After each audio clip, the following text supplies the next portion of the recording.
আমাদের থাই সবেদা গাছে সবেদা হয়েছে মাশাআল্লাহ, অনেক সুন্দর। এবং আপনারা দেখতে পাচ্ছেন এই যে আমরা অনেকগুলো খেয়েছি।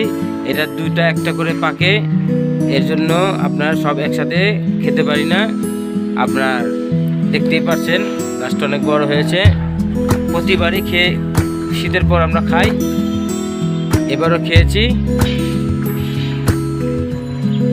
সাবস্ক্রাইব করবেন, লাইক করবেন, কমেন্ট করবেন। 12 মাসি থাই সবেদা মাশাআল্লাহ, দেখতে পাচ্ছেন বড় আছে ছোট আছে।